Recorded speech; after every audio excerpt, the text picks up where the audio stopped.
mahalagang simbolo ng pananampalataya ng Kristiyano ang krus. Pero noong unang panahon, takot at pasakit ang dulot nito sa mga tao.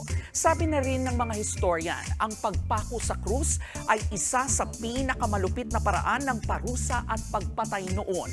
Kung titignan po ang mga tala, sinasabing madalas na inilalaan ito sa mga labis na makasalanang alipin, dayuhan, revolusyonaryo at mga kriminal. Bagamat sinasabi na posibleng sinimulan ito ng mga Persian, pinakaginamit ang krus sa pagpaparusa ng mga sinaunang Romano. Bukod nga sa nakasanayan nating krus na hugis maliit na letter T o crux imisa, may iba pa pong uri ng krus. May krus na animoy isang simpleng nakatayong poste na kung tawagin ay crux simplex. May hugis letter X na tinatawag naman na crux decusata na kilala rin bilang St. Andrew's Cross. Sa sinasabi namang krus ni Jesus, pinakakapansin-pansin iyong tinatawag na titulus.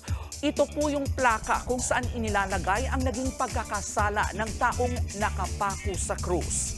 INRI, mga inisyal yan sa Latin term na Iesus Nazarenus Rex Judeorum, na ang ibig sabihin ay si Jesus Nazareno, hari ng mga Hudyo.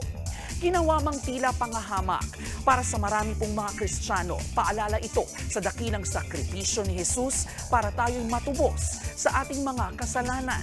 Lagi po sana natin itong alalahanin gaya ng aming araw-araw na paalala na ang K-Alaman ay K-Yamanan. Mga kapatid, ito po ang inyong K-Alaman Queen, Kalad Karen. Always remember na ang K-Alaman ay K-Yamanan. Kaya para sa latest showbiz news at dagdag impormasyon, mag-follow at mag-subscribe sa social media pages ng News 5. Okay?